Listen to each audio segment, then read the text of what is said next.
Longo, A Gangster's Tale by Wdowski. For your full enjoyment, be sure to read, listen, or watch to the end. Chapter 10. Panic. The sun was setting over the small coastal New England city while Joey stood in his bedroom looking out the western window. His focus was not on the orange sunset, but the three vehicles below him. The patrol car, the Triad's Mercedes, and the Ruler's purple Challenger were all leaving, but were being replaced with night shifts from each of their groups. He then heard Tommy and the girls enter the apartment. Tommy was talking to Anita as she went into the kitchen and opened the refrigerator. "What's for dinner?" she asked aloud. May entered his bedroom and walked towards him from behind. "You eat?" A common Chinese greeting in Chinglish. "Stop. Wait there." Joey turned as he went to close the curtains to the bedroom windows. She stopped. Once he finished closing the curtains, he gestured her to turn on the bedroom light by the door. She did not turn on the light. Instead, she approached him, hugged him, and kissed him deeply. "You still want me stop?" she asked him. "We are being watched. You and Anita need to stay away from the windows," Joey explained as he attempted to lead her out of the bedroom and back into the main room. May resisted.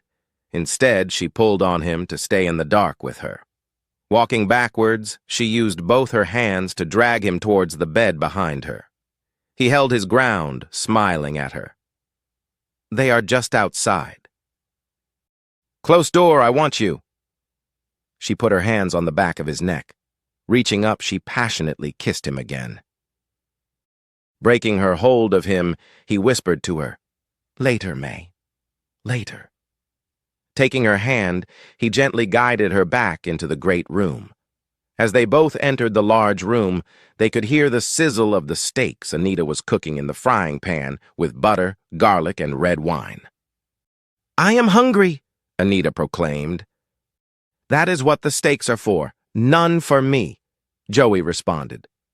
"Oh, and we have a major problem," Anita responded in a bit of a panic. "What?" Joey was concerned that the gangs had discovered that the girls were there. She pinched at her yellow summer dress with her free hand.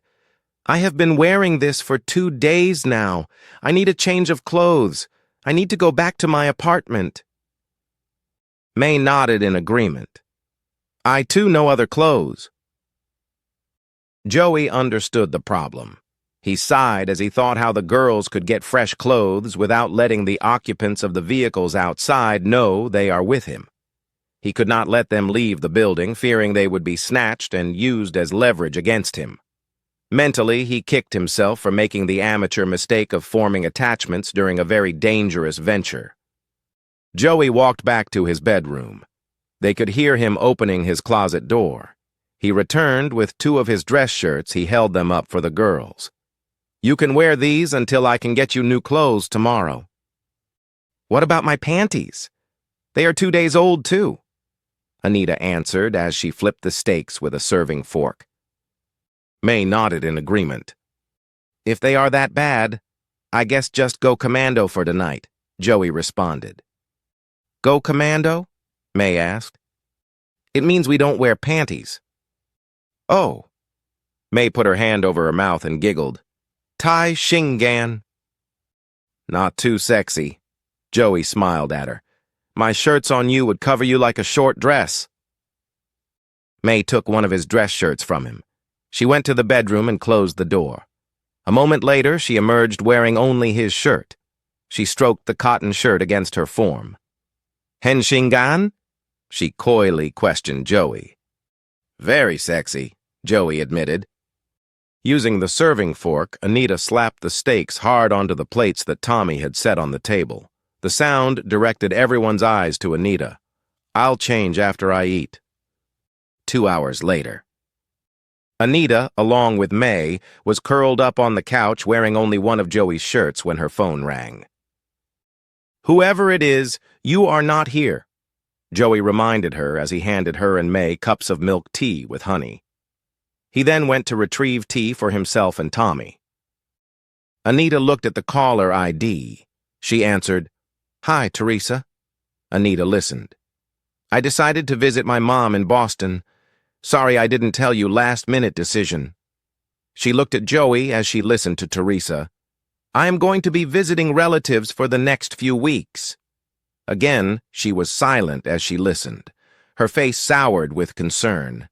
"Yes, I have his phone number. I can call him and relay the message to him. Okay, bye." She disconnected the call. "I assume the message is for me?" Joey guessed, as he came back into the living room area with tea for him and Tommy. "Rodrigo sent men to my apartment. They are looking for me."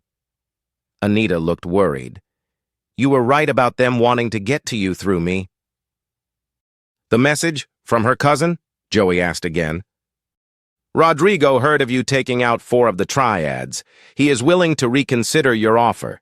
He has men staking out the building. They have not approached because of the cops outside." "I am aware of them all watching the building." He looked at May. "Mr. Chen, Uncle Jimmy, also has a car downstairs. It is why I told you both to stay away from the windows." Joey sat in one of the 2 armchairs and took a sip of his tea. "You're not going to meet him, are you?" Anita was even more concerned. "Does he want to meet somewhere public?" Joey asked. "The restaurant where you had your encounter with Juan." Anita answered. "Just ate there yesterday." Joey shook his head, no. "Told you, New Yorker, can't have the same ethnic food more than once a week." "Thai? I haven't had Thai in over a week. Call her back and tell her I said I will meet him, only him, at a Thai restaurant for lunch tomorrow. You know any good Thai places in this city?" "Yeah, I do," she answered, still holding her phone. "Okay then, call Teresa back and relay the message. Tell her the place. Noon should be crowded. Tell him lunch at the Thai restaurant." Joey blew on his tea before drinking it. "You sure?" Anita hesitated to make the call. "Don't worry. Rodrigo is not as stupid as Juan. He is not going to do anything in such a public space. Besides, I'll have my personal police escort sitting just outside the restaurant thanks to Detective Eagle Scout." Joey smiled. Anita could feel her heart beating harder in her chest. She did not feel right about Joey meeting Rodrigo. Against her better judgment, she called Teresa back. As Anita explained to Teresa where and when Joey would meet Rodrigo, May stood from the couch and went to the bedroom. Tommy and Joey focused on listening to Anita's conversation. They did not notice May leaving the bedroom and walking into the restroom with her phone. Hearing the bathroom sink, Joey turned his attention to the restroom door. Shutting off the water, May opened the door and stepped out.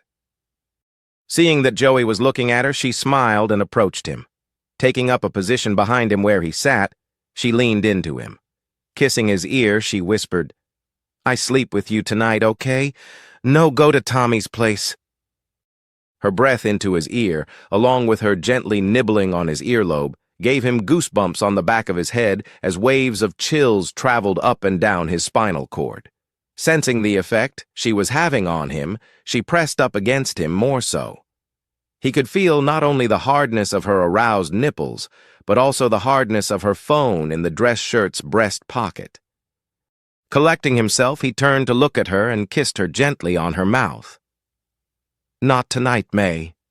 Be patient," he softly told her. She frowned, begging him in a girlish voice. "Please?" He stood from his chair, taking her hands. He guided her back to her seat on the couch. "Your tea is getting cold." He picked up her cup from the coffee table and handed it to her. As she sat and took the cup from him, he stood over her, seeming to be looking down at her cleavage. She smiled up at him. He was not looking at her cleavage. He was looking down into her breast pocket. Seeing that the phone was active, he reached into the pocket and snatched the phone from her. Shocked, she fumbled trying to retrieve it from him, but it was too late. He had it. Seeing that the line was open, he shut it off and threw it against the wall, shattering it. "Chen?" he questioned her. "What happened?" Tommy understood as soon as he saw May's busted phone on the floor. She was letting Chen listen in on her phone, Joey confirmed. You little slut. Anita forced the words between her clenched teeth. You no understand. May broke down crying. If I not, they hurt my parents in China. Joey sighed, calming his anger from her betrayal. He understood how deeply rooted and powerful filial piety was in Chinese culture. He also knew that the communist Chinese did not hesitate to use it as a weapon to control their overseas population. He took a deep breath as he silently watched May's tears rolling down her cheeks, as both Anita and Tommy chastised her. Looking at her, he questioned if the tears were all an act. He knew it was quite possible that she may not be the innocent pawn she was suggesting she was, but a manipulative, little pink honey trap, a devoted, indoctrinated, party-faithful professional operative. Was she just a victim, protecting her family in China, or was she a professional operative? Either way, he was disappointed in himself. He was disappointed that he was foolish enough to start falling for her charm, thinking that her feelings for him were sincere. Pawn or pro, she had fooled him. He knew he should have known better. He was sloppy. He then began to look at Anita differently. Were her feelings for him real? Was she playing him too, but for the rulers? Be sure to continue to Chapter 11, Hard Choices.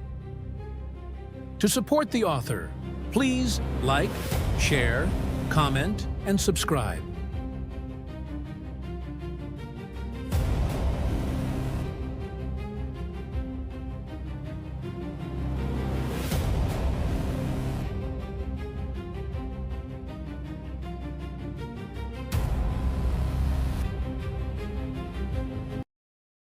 Joey Longo, A Gangster's Tale, by J.